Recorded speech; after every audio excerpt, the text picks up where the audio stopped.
بسم اللہ الرحمن الرحیم۔ السلام علیکم ورحمۃ اللہ وبرکاتہ۔ بسم اللہ الرحمن الرحیم۔ عزیز طلباء کرام، اسلام اور جدید فکر مغرب کا آج 17واں سبق ہے۔ آج کے سبق کا عنوان ہے مذہب کے ساتھ مغربی مفکرین کا رویہ۔ آج کے سبق میں انشاءاللہ ہم سب سے پہلے گزشتہ سبق یعنی سبق نمبر 16 کا خلاصہ دیکھیں گے۔ اس کے بعد انشاءاللہ ہم آج کا سبق باقاعدہ طور پر شروع کریں گے۔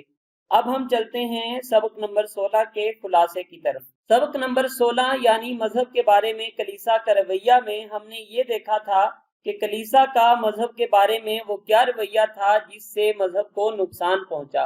تو اس ضمن میں ہم نے 5 باتوں کا جائزہ لیا تھا۔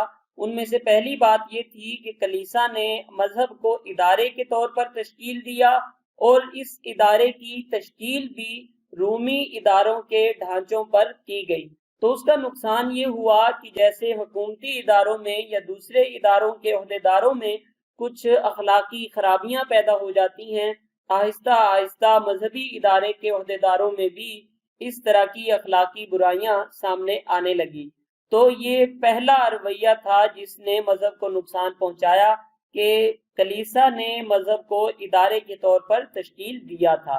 دوسرا رویہ یہ تھا کہ کلیسا نے اور اس کے ساتھ ساتھ بادشاہ نے بھی یہ کوشش کی کہ مذہب میں جو ظاہری علوم ہیں صرف وہی باقی رہیں اور جو باطنی علوم ہیں ان کی مخالفت شروع کر دی تھی۔ ایسا اس وجہ سے ہوا تھا کہ اس دور میں جو باطنی علوم تھے وہ مسلمان صوفیاء کے ذریعے سے سامنے آ رہے تھے، اس وجہ سے کلیسا اور بادشاہ نے ان کی مخالفت کی۔ تیسرا جو رویہ تھا وہ یہ تھا کہ کلیسا نے داخلی طور پر کلیسا کے عہدیداروں نے بھی اقتدار کی کشمکش شروع کر دی تھی اور خارجی طور پر کلیسا نے بھی بادشاہ کے ساتھ مل کر اقتدار کی رسا کشی میں حصہ لینا شروع کر دیا تھا۔ اس کا نقصان یہ ہوا کہ جو لوگ بادشاہ کے مخالف تھے یا سیاسی طور پر کلیسا کے مخالف تھے، انہوں نے نظریاتی طور پر بھی کلیسا کی مخالفت شروع کر دی۔ اور جو چوتھا اس دور میں رویہ اپنایا گیا کلیسا کی طرف سے مذہب کے ساتھ وہ یہ تھا کہ کلیسا نے مذہب کو ارسطو کے فلسفے پر تعمیر کر دیا۔ اور یہ جو ارسطو کے فلسفے پر تعمیر کیا تھا اس کا نقصان یہ ہوا کہ آگے چل کر جب ارسطو کے فلسفے کو شکست ہوئی تو یہ سمجھ لیا گیا کہ جو مذہبی تعلیمات ہیں اور عیسائی الہیات ہیں ان کو بھی شکست ہو گئی۔ اور جو 5واں رویہ تھا وہ یہ تھا کہ کلیسا نے اس دور میں یہ دفاعی پوزیشن اختیار کر لی تھی کہ سائنس کے جو نئے تصورات اور نظریات سامنے آتے مذہب میں تبدیلی کر کے اسے سائنس سے ہم آہنگ کر دیا جاتا۔ تو یہ 5 وہ نظریات تھے یا یہ 5 وہ رویے تھے جن کا مذہب کو کلیسا کی طرف سے نقصان اٹھانا پڑا۔ اب ہم چلتے ہیں آج کے سبق کی طرف۔ آج کے سبق میں انشاءاللہ ہم اس بات کا جائزہ لیں گے کہ مذہب کے ساتھ مغربی مفکرین کا کیا رویہ تھا۔ تو ان میں سے جو پہلا رویہ تھا مذہبی مفکرین کا یا اس دور کے جو فلسفی تھے ان کا پہلا رویہ یہ تھا کہ انہوں نے فلسفے میں خالص عقل کو ترجیح دینا شروع کر دی۔ اس سے پہلے جو فلسفہ ہوتا تھا وہ کسی نہ کسی طرح یا جو مذہبی تعلیمات تھی اس میں کسی نہ کسی طرح الہیات کا غلبہ ہوتا تھا اور جو عقلیت تھی اس کا رجحان کم ہوتا تھا۔ لیکن جو مذہبی مفکرین تھے انہوں نے یہ کرنا شروع کیا کہ عیسائیت میں جو فلسفہ تھا یا جو دینی تعلیمات تھی ان میں عقلیت کو ترجیح دینا شروع کر دی اور جو دینی اور الہیت کا رنگ تھا اس پر وہ کم ہونا شروع ہو گیا۔ تو پروفیسر حسن عسکری جدیدیت میں اس کے بارے میں لکھتے ہیں کہ ازمنہ وسطیٰ کے دینی مفکر فلسفے کو دین کے تابع تو ضرور رکھنا چاہتے تھے لیکن ان کے یہاں تفلسف اور عقلیت کا رنگ خاصا نمایاں تھا۔ یہی رجحان آگے چل کر اتنا بڑا کہ دین سے آزاد ہونے کا دعویٰ کرنے لگا۔ تو یہ مذہبی مفکرین کا وہ رویہ تھا جس سے مذہب کو نقصان پہنچا۔ دوسرا جو مذہبی مفکرین کا رویہ تھا جس سے کلیسا بھی کسی حد تک متفق تھا اور کلیسا نے بھی اس کو اپنا لیا تھا وہ یہ تھا کہ انہوں نے جو مذہبی تعلیمات تھی، عیسائی الہیات تھی، ان کو ارسطو کے فلسفے سے جوڑنا شروع کر دیا۔ یعنی عیسائی الہیات کی جو عقلی توجیہ کی جاتی تھی وہ ارسطو کے فلسفے کو سامنے رکھ کر کی جاتی تھی، اور فلسفے کی بنیاد پر انہوں نے عیسائی الہیات کو پیش کرنا شروع کر دیا۔ تو آگے چل کر جب سائنسی نظریات نے ارسطو کے فلسفے کو شکست دی تو یوں سمجھ لیا گیا کہ شاید عیسائی الہیات بھی شکست کھا گئی ہیں، کیونکہ وہ بھی ارسطو کے فلسفے کی بنیاد پر قائم کی گئی تھی۔ ان کی عقلی توجیہ بھی ارسطو کے فلسفے سے کی جاتی تھی۔ تو جب ارسطو کا فلسفہ شکست کھا گیا تو جن مسائل کی توجیہ کی جاتی تھی عیسائی الہیات میں سے، ان کے بارے میں بھی یہ سمجھ لیا گیا کہ وہ بھی شکست کھا گئی ہیں۔ تو یہ اس دور کا مذہبی مفکرین کا دوسرا رویہ تھا کہ انہوں نے ارسطو کے فلسفے پر عیسائی الہیات کو تعمیر کیا تھا۔ چنانچہ پروفیسر حسن عسکری اپنی کتاب جدیدیت میں اس کے بارے میں لکھتے ہیں کہ اس دور کے جو مفکرین تھے انہوں نے عیسوی دینیات کو ارسطو کے فلسفے پر اس طرح قائم کیا تھا کہ ارسطو کا انکار عیسوی دینیات کا انکار ہے۔ 16ویں صدی کے آخر میں یہی ہوا۔ کوپرنیکس اور کیپلر نے جب بطلیموسی نظام سے انحراف کیا تو عیسائیت کی دنیا میں زلزلہ آ گیا۔ 17ویں صدی کے شروع میں گیلیلیو نے سائنس کے ایک نئے اصول دریافت کیے تو ان کی رد بھی عیسوی دین پر نہیں بلکہ ارسطو پر پڑتی تھی، لیکن لوگ یہی محسوس کرتے تھے کہ ارسطو گیا تو عیسوی دینیات بھی گئی، اور جب لوگوں کو ارسطو کی طبعیات پر شک پیدا ہوا تو ساتھ ہی عیسائیت پر بھی ایمان کمزور پڑ گیا۔ تو یہ اس دور کا مذہبی مفکرین کی طرف سے دوسرا رویہ تھا جس نے مذہب کو نقصان پہنچایا، اگرچہ اس رویے کو کسی حد تک کلیسا نے بھی قبول کیا تھا۔ تو اب ہم دیکھتے ہیں کہ مذہبی مفکرین کا تیسرا رویہ کیا تھا۔ مذہبی مفکرین کا تیسرا رویہ یہ تھا کہ انہوں نے روح اور مادے دونوں کو حقیقت قرار دے دیا تھا۔ اس سے پہلے صرف روح کو حقیقت قرار دے کر مادے کو اس کے تابع رکھا جاتا تھا، یا کچھ لوگ صرف مادے کو حقیقت قرار دیتے تھے اور اسے ترجیح دیتے تھے، لیکن بہرحال ان دونوں کو علیحدہ علیحدہ حقیقتیں نہیں سمجھا جاتا تھا۔ تو روح اور مادے کی اس جنگ کا ایک فلسفی ڈیکارٹ نے یہ نتیجہ نکالا یا یہ حل نکالا اس نے کہ روح اور مادے دونوں کو علیحدہ حقیقتیں تسلیم کر لیا اور دونوں کو متوازی حقیقتیں تسلیم کر لیا۔ اب نتیجہ یہ ہوا کہ روح اور مادے میں جو خلیج تھی وہ روز بروز وسیع ہوتی گئی، جو اختلاف تھا وہ بڑھتا گیا، بجائے دونوں قریب آنے کے ایک دوسرے سے دور ہوتے چلے گئے۔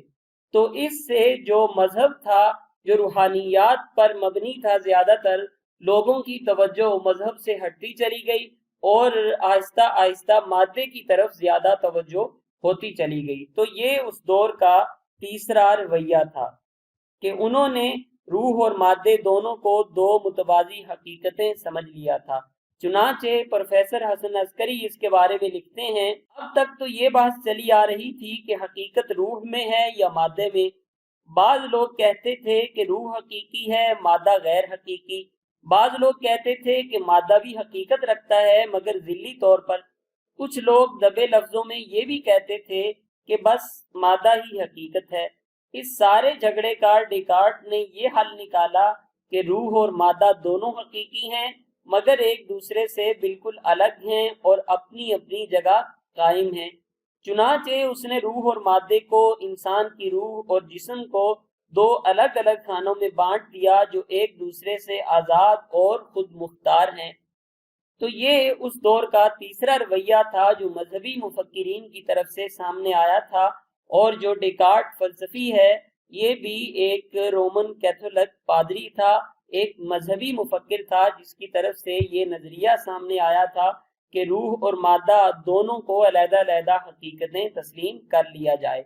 تو یہ اس دور کا تیسرا رویہ تھا جس کی وجہ سے مذہب کو نقصان پہنچا۔ مذہبی مفکرین کی طرف سے مذہب کے بارے میں جو چوتھا رویہ سامنے آیا وہ اگرچہ اتنا بنیادی نوعیت کا نہیں ہے اور وہ پروٹسٹنٹ تحریک کے اثرات میں بھی شمار ہوتا ہے، پروٹسٹنٹ تحریک کے زیر اثر ہی وہ رویہ پیدا ہوا، لیکن مذہبی مفکرین کی ایک بڑی تعداد نے وہ رویہ مذہب کے ساتھ روا رکھا، اس وجہ سے ہم اسے یہاں بھی ذکر کر دیتے ہیں۔ اس دور میں یہ بات سامنے آئی کہ انجیل جو ان کا مذہبی متن ہے، اس کی تفسیر ان روایات کی روشنی میں نہیں کرنی چاہیے جو ان کے پاس موجود ہیں، اور جو ان کے مذہبی مفکرین ہیں انہیں اس کی تشریح کا حق نہیں دینا چاہیے، بلکہ یہ دیکھنا چاہیے کہ کائنات کے اصول، ماحولیاتی ترقی اور سائنس ہمیں کیا بتاتی ہے۔